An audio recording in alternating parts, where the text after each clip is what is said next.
त्या टॉपिकचं नाव असेल मशीन.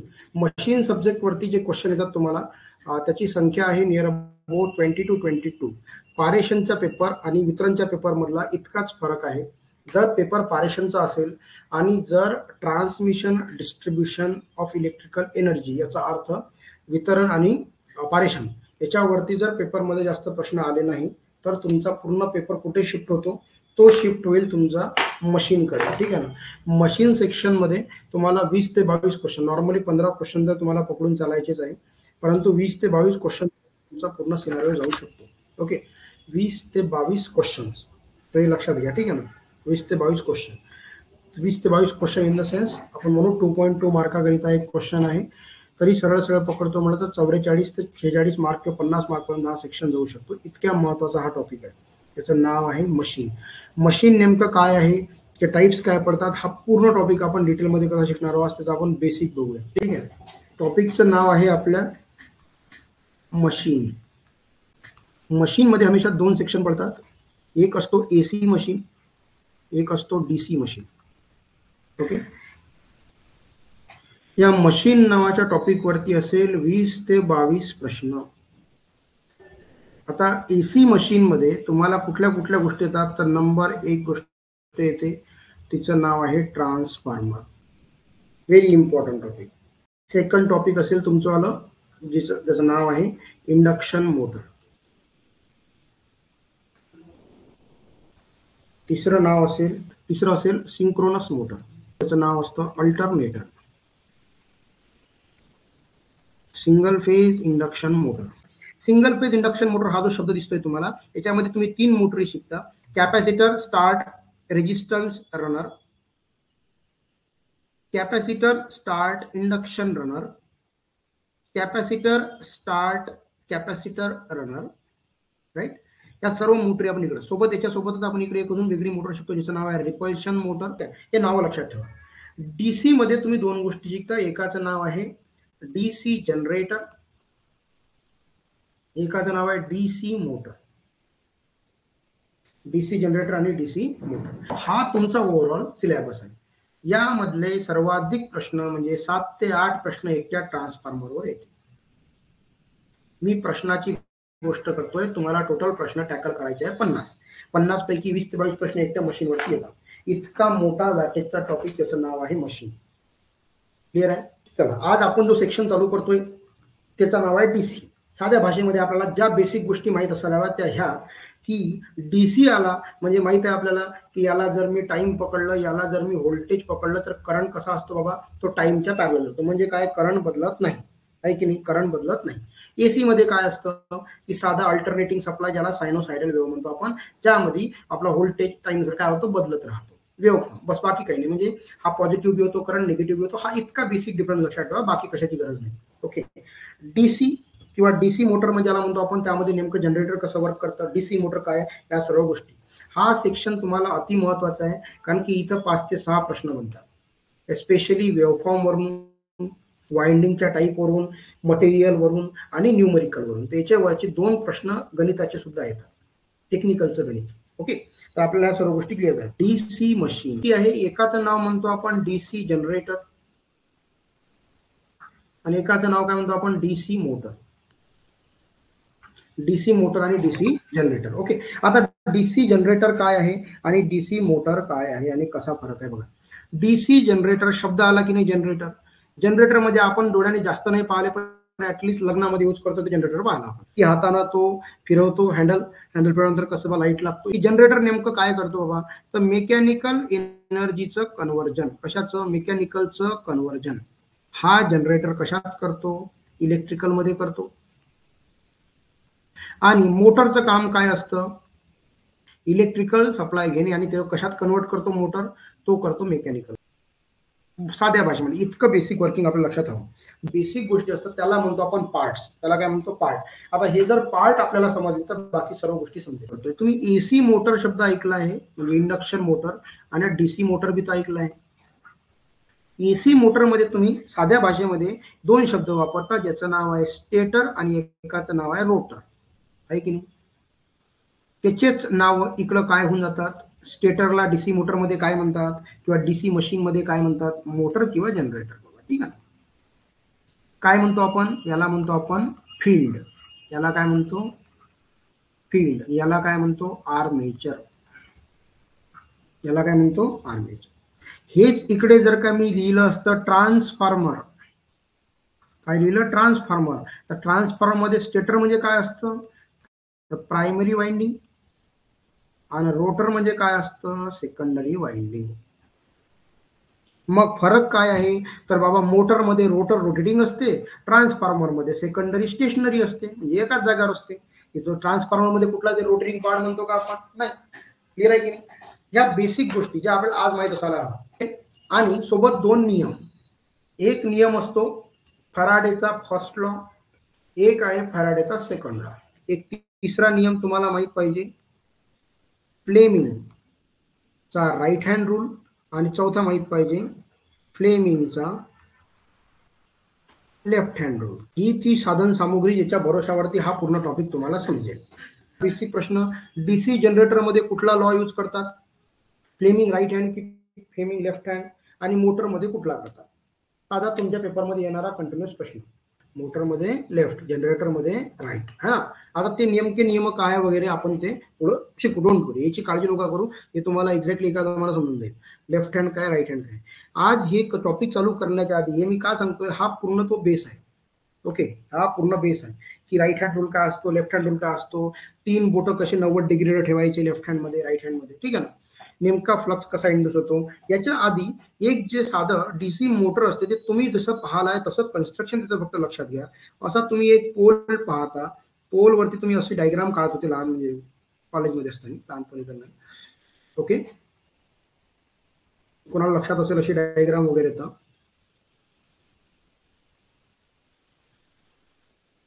याला नॉर्थ पोल म्हणायचे, याला साऊथ पोल म्हणायचे. ओके, याच्या मधातनी तुम्ही काय ठेवायचे, याला आर्मेचर म्हणायचे, याला आर्मेचर म्हणत होते. ओके, साधारण मी तुम्हाला फक्त एक रफ डायग्राम देतो, ही डायग्राम तुम्ही काढाच, कारण की आज याचं बेसिक इथून स्टार्ट होतं मशीन मध्ये. त्याच्यावरती एक वाइंडिंग असते, जी वाइंडिंग अशी खाली येऊन इथे गुंडाळलेली असते. एन आणि एस 100% काय असते, पोल, बरोबर, याला पोल म्हणतात. आता पोल नंतर हा जो पसरलेला भाग आहे याला काय म्हणतात, पोल शू. हे काय झालं आपलं आर्मेचर. आर्मेचर म्हणजेच काय झालं, रोटर. आर्मेचर म्हणजेच काय म्हणतो आपण, रोटर. आता बघा, मी तुम्हाला एक सिक्वेन्स सांगतोय, ही मोटर अशी पाहिल्यानंतर तुम्ही दुसरी डायग्राम अशी लक्षात ठेवा. मोटर तुम्ही डोळ्याने अशी पाहिली आहे की नाही,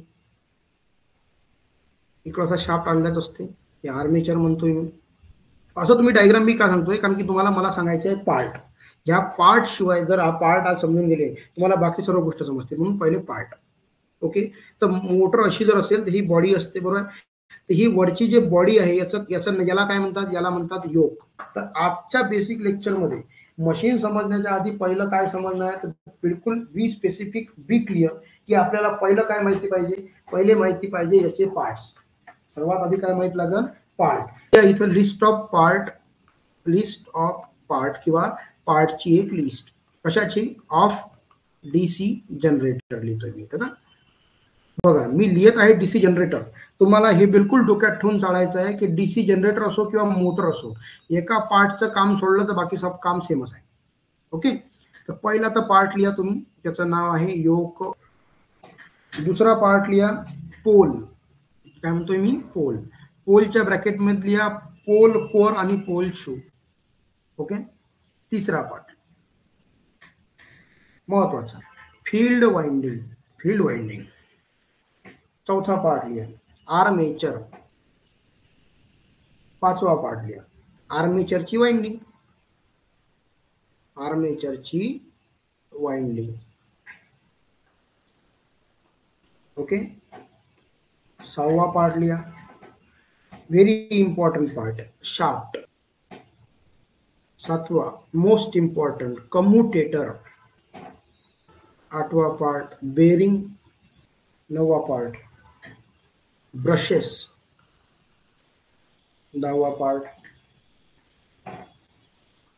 आय बोल्ट. यामधला जो पहिला पार्ट आहे त्याचं नाव आहे योक. योक म्हणजे काय, तुम्ही जे मोटरच्या वरची बॉडी पाहता त्याला आपण काय नाव देतो, योक. त्याला काय म्हणतो आपण, योक. योक म्हणजे बेसिकली मी असं म्हणू शकत नाही का फ्रेम ऑफ डीसी जनरेटर. यालाच काय म्हणतो मी, फ्रेम ऑफ डीसी जनरेटर म्हणजे झाली योक, जी वरची बॉडी. याचा शेप हमेशा कसा असतो, सिलेंड्रिकल, म्हणजे सिलेंडर सारखा. तुम्ही योकचं काम काय आहे, तर योकचं काम आहे मेकॅनिकल सपोर्ट देणे. योक नेमकं काय करतं, जेवढे पार्ट अंदर टाकले त्याला काय देतो बाबा, मेकॅनिकल सपोर्ट देतो. क्लिअर राहील योकचं काम. कारण की हा योक जर वरून नसल तर डर्ट, डस्ट, हे जेवढेही गोष्टी आहे त्याच्यापासून बचाव होणं तर नामुमकीनची गोष्ट होऊन जाईल. कारण की याच्यापासून बचाव जर तुम्हाला करायचा असेल तर महत्वाची गोष्ट आहे योक. ठीक आहे. आता ही गोष्टी झाल्या डर्ट, डस्ट वगैरे कोणाला, नॉन टेक्निकल लोकांना. सर्वात महत्वाचा पॉइंट हा काय प्रोव्हाइड करतो बाबा, लो रिलक्टन्स पाथ. आता रिलक्टन्स काय आहे तर आपण शिकलो आहे, इलेक्ट्रिकल आणि एक असतं मॅग्नेटिक. ओके. जसं इलेक्ट्रिकल सर्किट मध्ये व्होल्टेज असतो तसंच इथं काय असतं, एमएमएफ, मॅग्नेटोमोटिव्ह फोर्स. इथं जसा करंट असतो तिथं काय असतं, फ्लक्स. इथं जसा रेजिस्टन्स असतो तसा इथं काय असतो, रिलक्टन्स. रिलक्टन्स बघा, आता रेजिस्टन्सचं काम काय आहे, करंटला अपोज करणे. तसंच मॅग्नेटिक सर्किटमध्ये रिलक्टन्सचं काम काय, फ्लक्सला अपोज करणे. तुम्हाला माहित आहे जिथं जिथं रेजिस्टन्स लो असन तिथून तिथून करंट जास्त जातो की नाही, तसं जिथं जिथं रिलक्टन्स लो असन तिथून तिथून फ्लक्स जास्त जातो. तर लो रिलक्टन्स पाथ प्रोव्हाइड करणे याचा अर्थ काय होतो बाबा, याचा अर्थ जास्तीत जास्त फ्लक्स जाण्यासाठीचा रस्ता देणे. ओके, त्याचं काम आहे mechanical support, low reluctance path. हे पॉइंट नसून तुमच्या पेपरमध्ये आलेले पूर्ण प्रश्न आहे. ठीक आहे ना. योक हे कशापासून बनतं, हे होतं कास्ट आयरन आणि एक लिहा कास्ट स्टील. पेपरमध्ये आलेला एक छोटा प्रश्न, का छोट्या जनरेटरसाठी कुठलं वापरतो आणि मोठ्या जनरेटरसाठी कुठलं मटेरियल वापरतो. ओके, छोट्या जनरेटरसाठी कास्ट आयरन आणि मोठ्या जनरेटरसाठी कास्ट स्टील. तर तुम्हाला योग बद्दल एवढं माहित पाहिजे का यालाच आपण फ्रेम म्हणतो. याचं काम आहे सपोर्ट देणे, बाकी सर्व पार्टला. याचा शेप सिलेंड्रिकल असतो. हा याचं काम अजून काय, लो रिलक्टन्स पाथ प्रोव्हाइड करतो, प्रोव्हाइड करणे. आणि कशापासून बनला आहे, कास्ट आयरन किंवा कास्ट स्टील. क्लिअर राहील. कास्ट स्टीलचं वाक्य बिलकुल लक्षात ठेवा. लार्ज जनरेटर, मोठ्या जनरेटरसाठी आपण काय वापरतो, कास्ट स्टील. तर पहिला पार्ट क्लिअर राहील योग. दुसरा पार्ट आहे ज्याचं नाव आहे पोल. पोल आल्यानंतर किंवा पेपरमध्ये कधी कधी ऑप्शनमध्ये असंही देतात का, इलेक्ट्रोमॅग्नेटिक पोल. क्लिअर. किंवा कधी कधी याला असंही विचारलं जातं का फील्ड पोल. हे तिन्ही लक्षात घ्या. पोल बघा,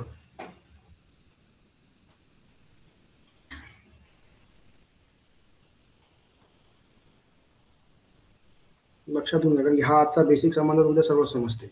एक असा असतो आणि एक साऊथ साईडला असतो. क्लिअर आहे की नाही. बघा, आता पोलचे दोन पार्ट आहे, एक असतो पोल कोर आणि एक असतो पोल शू. या ज्या पार्ट आहे याला काय म्हणतो आपण, याला म्हणतो पोल शू, याला म्हणून देतो पोल कोर. बघा, महत्वाचे कामं काय आहे याच्यावाले, तर कामामध्ये एक दोन गोष्टी लक्षात घ्या की याच्यावरती ही जी पोल दिसत आहे की नाही, असे तुम्हाला मी इथं दाखवल्याप्रमाणे अशाच पोलवरती काय होतं बघा, दाखवलं इथे हे पोल आहे आणि पोलवरती इथं नॉर्थ पोल, इथं साऊथ पोल, याच्यावरती एक वाइंडिंग उडळली आहे की नाही. या वाइंडिंगला आपण काय म्हणतो, फील्ड वाइंडिंग. याला काय म्हणतो, फील्ड वाइंडिंग. याला फील्ड वाइंडिंग म्हणतो म्हणून या पोलला पण आपण काय म्हणतो, फील्ड पोल. लिहिला इथं, याला काय म्हणतो, फील्ड पोल. आता याच्याबद्दल नेमकं तुम्हाला काय काय गोष्टी माहित असायला हव्या. बघा, दोन तीन गोष्टी फार इम्पॉर्टंट काम आहे की याच्यावरती पहिले तर काय असते, या पोलवरती फील्ड वाइंडिंग बसवलेली असते. फील्ड वाइंडिंग कशावर बसवली आहे तर त्याच्या पुढे लिहा पोल कोर वरती. ओके. आता या पोल शूजचं काय काम आहे बघा, तुम्हाला मी म्हणत आहे का इथं पोल आहे, याच्यावरती एक वाइंडिंग आहे. तर वाइंडिंग आहे म्हणजे तुम्हाला माहित आहे याच्यातून जर करंट गेला त्याच्या अवतीभोवती काय तयार होतं बाबा, त्याच्या अवतीभोवती पूर्ण फ्लक्स तयार होतो की नाही. ओके. आता तुम्हाला मी दोन शब्द सांगतोय, थोडस केअरफुली ऐका म्हणजे तुम्हाला त्या गोष्टी बिलकुल क्लिअर असू द्या का. मी एक तुम्हाला बेसिक डायग्राम देतोय का. बघा काहीच नाही. माझं काय म्हणणं आहे, 2 मिनिटं ऐकून होतं, ठीक आहे ना. हा नॉर्थ पोल आहे, हा साऊथ पोल आहे, याच्यावरती एक वाइंडिंग आहे, हे इथं कनेक्ट केली. इथून जर वाइंडिंग मधून करंट पाठवला तर काय तयार होतो, फ्लक्स तयार होतो की नाही.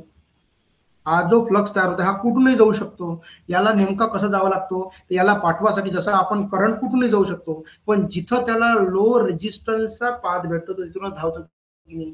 त्याच पद्धतीनं याच्यामध्ये काय होतं, जिथं लो रिलक्टन्सचा पाथ भेटतो तिथून धावतो, म्हणजे इथून धावतो. आता इथं जर फ्लक्स असेल, हा पोल शूचं नेमकं काय काम आहे, या पोल शूचं त्या फ्लक्सला स्प्रेड करणे, पसरवणे.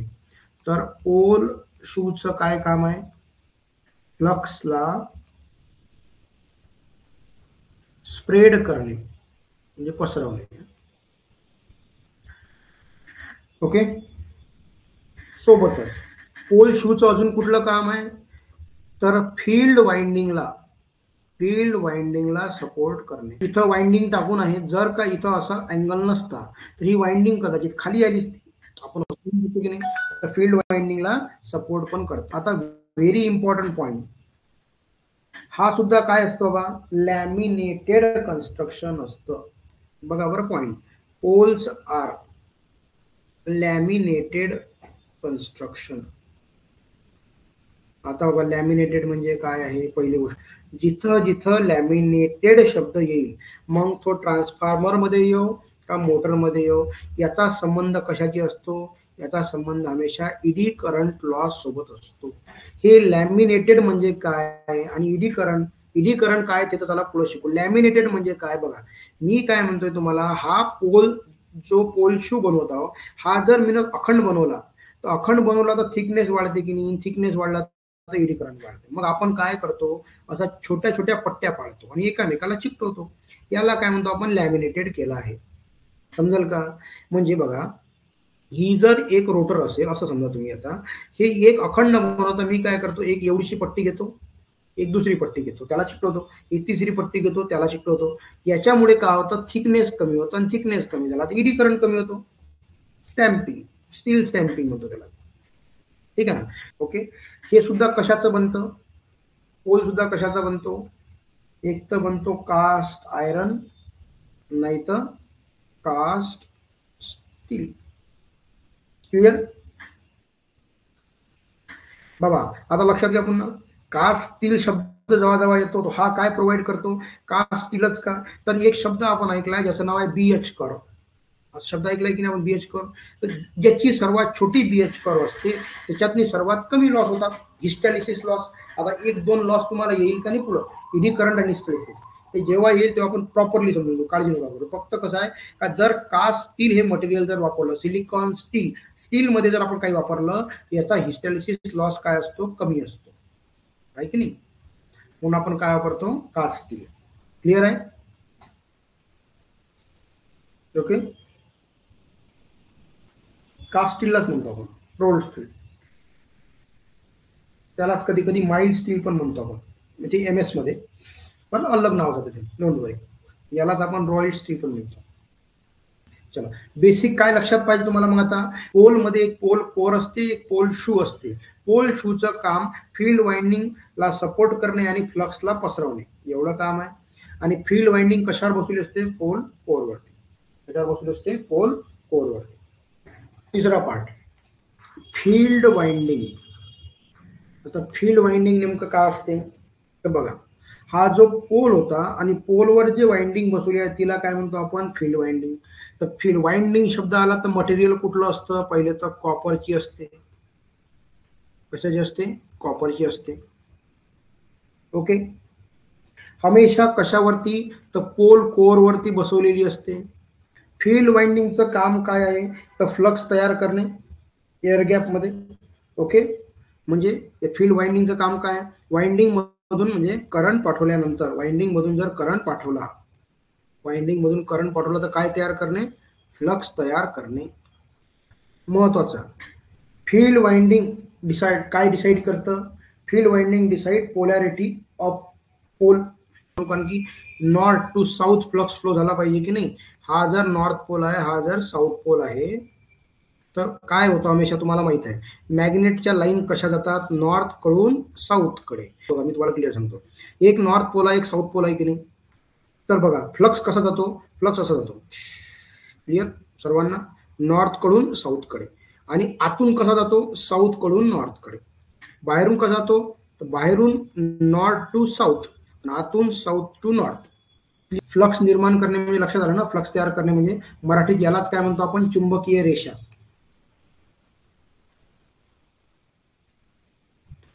ओके, चौथा पॉइंट आर्मेचर, VIMP पार्ट, याचं फार जास्त महत्व आहे. आर्मेचर कसं असतं हे, तसं तर सिलेंड्रिकल ड्रम असतो, म्हणजे कन्स्ट्रक्शन कसं आहे, सिलेंड्रिकल, सिलेंडर सारखं. हे सुद्धा काय केलं असतं, हमेशा लक्षात ठेवा, लॅमिनेटेड. पुन्हा विचारतो मी, लॅमिनेटेड शब्द आला म्हणजे कुठला लॉस आला, बिलकुल. लॅमिनेशन शब्द आला म्हणजे काय असतो, इडी करंट लॉस कमी करण्यासाठी. आणि सिलिकॉन स्टील शब्द आला म्हणजे वापरायचं काय, हिस्टॅलिसिस लॉस. Okay, armature. आता आर्मेचर लॅमिनेटेड असतं, सिलेंड्रिकल त्याचा शेप असतो. हे जर का मोटरचा पार्ट असेल आणि हा जर का रोटर असेल, किंवा याला मी जर आर्मेचर म्हणतोय, आर्मेचरच्या वरच्या काय असतात, स्लॉट असतात, असे स्लॉट, खाचे असतात, स्लॉट. या खाच्यामध्ये काय प्लेस केली असते, वाइंडिंग आर्मेचरची. क्लिअर आहे की नाही. तर आर्मेचरला आपण काय केलं आहे, लॅमिनेटेड. आता लॅमिनेटेड वरती काही कन्फ्युजन नसायला हवं.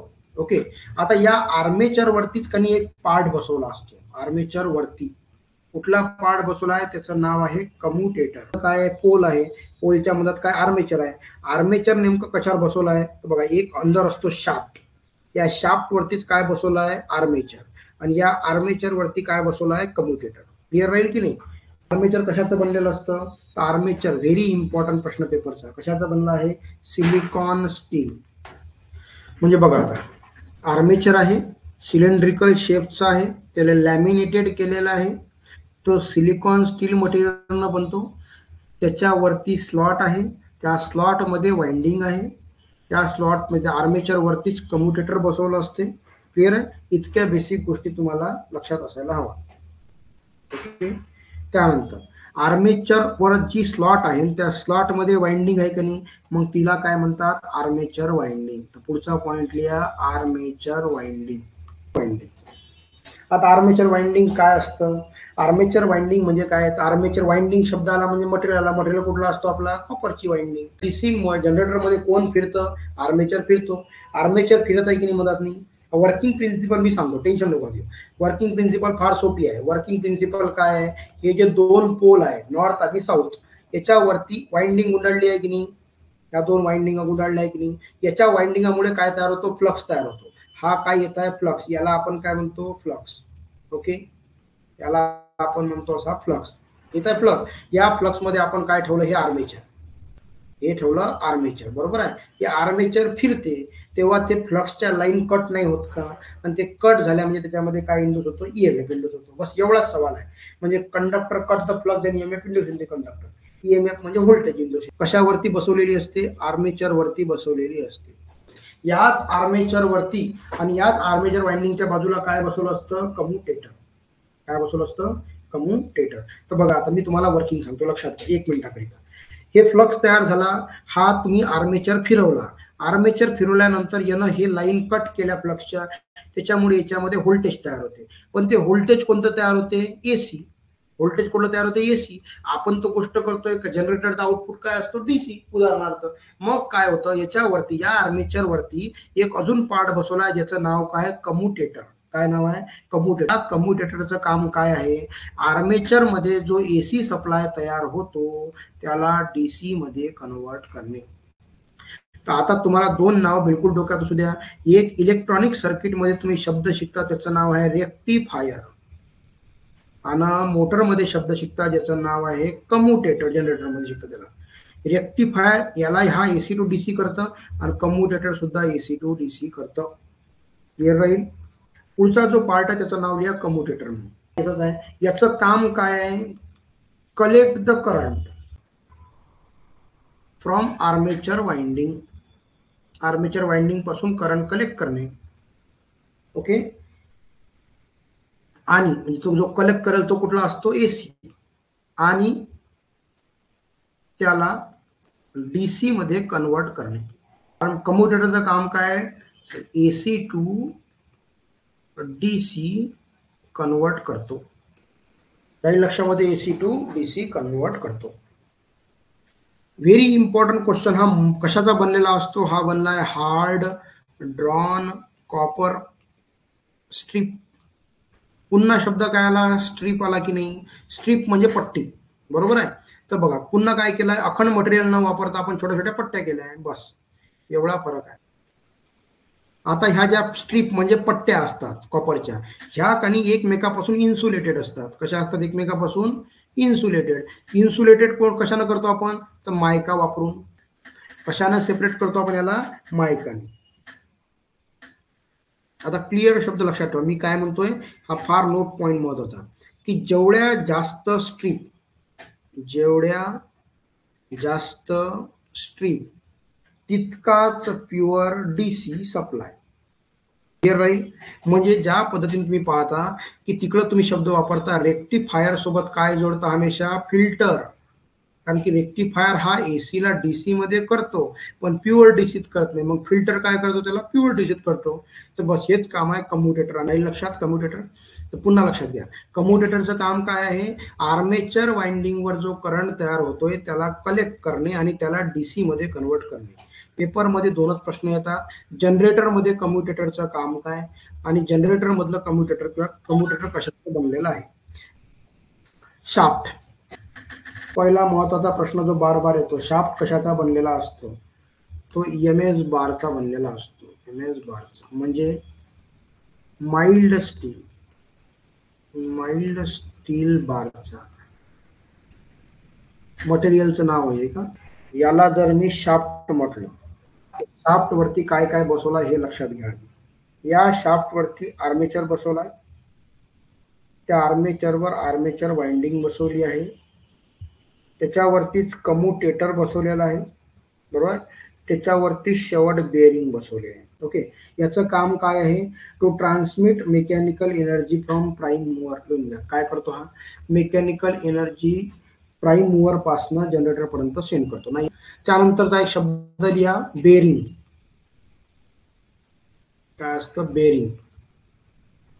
बेअरिंगचा उपयोग कशासाठी करतात? सिंपल प्रश्न येतो. कशासाठी येतो? फ्रिक्शन आणि व्हायब्रेशन कमी करण्यासाठी. हे झालं नॉन टेक्निकल माणसं उत्तर. आपण काय म्हणतो त्याच्या सोबत नॉईज अँड टेम्परेचर. नॉईज आणि टेम्परेचर कमी करण्यासाठी. आणि बेअरिंग कशाचे बनलेले असतात? Steel alloy. पार्ट कुठला पार्ट आहे? ब्रश. आपलं स्टेटर असतं की नाही वावरातली मोटर, स्टेटर, आणि अंदर काय आहे? रोटर. तर रोटर फिरते का नाही? आता रोटर रोटेटिंग आहे. रोटरलाच आपण हमेशा कनेक्ट काय असतो? शाफ्ट. त्याच्या बाजूला बाहेरच्या साईडला आपण लावतो पंखा. हे आपली इंडक्शन मोटरची इमेज. तीच आता DC मोटरमध्ये कशी समजायची? तर जे स्टेटर आहे त्याला आपण काय म्हणतो? फील्ड. जो फिरणारा पार्ट आहे रोटर त्याला आपण काय म्हणतोय? आर्मेचर. जसं रोटर शाफ्टला कनेक्ट आहे तसंच आर्मेचर कशाला कनेक्ट आहे? शाफ्टला कनेक्ट आहे. क्लिअर आहे की नाही? आर्मेचर फिरतं की नाही? आर्मेचर फिरल्यानंतर काय होत आहे? त्या आर्मेचर वरतीच कम्युटेटर आहे. तर आर्मेचर फिरल्यामुळे त्याच्यात AC तयार होतो. आणि AC तयार झाला की तो कम्युटेटर काय काम करतो? त्या AC ला DC मध्ये कन्वर्ट करतो. पण आता या AC ला DC मध्ये कन्वर्ट केल्यानंतर कम्युटेटर तर फिरत आहे. कम्युटेटर फिरत आहे तर आपल्याला तो बनलेला DC आता बाहेर घ्यायचा आहे सप्लाय. तर आता फिरणाऱ्या गोष्टीला वायर तर काही गुंडाळू शकत नाही आपण. तर मग आपण त्या कम्युटेटर वरती दोन साईडला दोन झाडू सारखे काय लावतो? ब्रश. काय लावतो? ब्रश. हे ब्रश कसे असतात? हे स्टेशनरी एका जागेवर असतात आणि कम्युटेटर फिरत राहतो. म्हणजे ब्रश त्याला घासत राहतात आणि घासल्यामुळे काय होतो? कम्युटेटरनं जो ACचा DC मध्ये सप्लाय केलाय तो ब्रशेसच्या सहाय्यानं वाया केबल आपण बाहेर घेतो. तर म्हणजे ब्रशचं काम काय आहे? ब्रश हे कशावर लावलेले असतात? हे पेपरला प्रश्न. ब्रश कशावर लावलेले असतात? तर कम्युटेटर वरती फिट केलेले असतात. याचं काम काय आहे? रोटेटिंग आर्मेचर पासून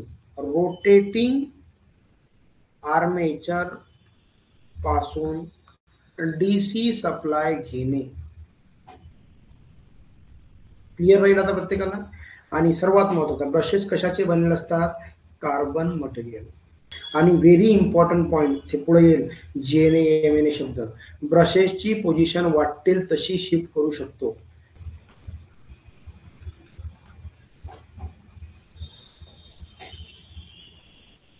ओके.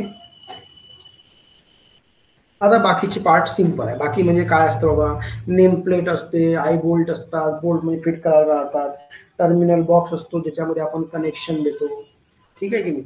तर प्रत्येकाला पार्ट समजला. पेपरमध्ये आपण ज्या 2-3 गोष्टी पाहतो त्यामध्ये एक महत्वाची गोष्ट आहे, आता डीसी मोटर आणि डीसी जनरेटरमध्ये जो बेसिक फरक येतो किंवा ज्याच्यामधील प्रश्न जास्त येतो. तर 4 नियम तुम्हाला मोटरसाठी कामाचे येतात. पहिला आहे फॅराडेचा पहिला लॉ, फॅराडेचा दुसरा लॉ, हे 2 लॉ. त्यानंतर तिसरा लॉ आहे फ्लेमिंग राईट हँड रूल आणि फ्लेमिंग लेफ्ट हँड रूल. आता फ्लेमिंग राईट हँड रूल आणि लेफ्ट हँड रूल काय असतो, तर पहिलं तर क्लिअर ठेवा, डीसी मध्ये 2 गोष्टी, एक आहे मोटर, एक आहे जनरेटर. ओके, तर मोटरमध्ये हमेशा कुठला यूज होतो आणि जनरेटरमध्ये कुठला यूज होतो. तर जनरेटर अल्फाबेटिकली आधी येतो की नाही. जनरेटरमध्ये आपण कुठला वापरतो, राईट हँड रूल. कुठला वापरतो आपण, लेफ्ट हँड रूल. क्लिअर राहील. मोटरमध्ये कुठला असतो, लेफ्ट हँड. आता तर जनरेटर काय करतो, म्हणजे मेकॅनिकल सप्लायला इलेक्ट्रिकल सप्लाय मध्ये काम करतं जनरेटर. तर बघा मी काय म्हणतो तुम्हाला, तर मेकॅनिकलला देतं की नाही. तर आता आपण right hand rule, right hand rule कशात वापरतात, या हाती काय पकडा हमेशा राईट हँड मध्ये, जनरेटर. ओके, तर बघा इथून जर मी फोर्स दिला, फोर्स म्हणजे काय दिला, हाताने हँडल घुमवलं की नाही, हा झाला फोर्स. या फोर्समुळे काय तयार झाला, इथं तयार झाला फ्लक्स. हे हा बोट कशाचा आहे, फ्लक्सचं.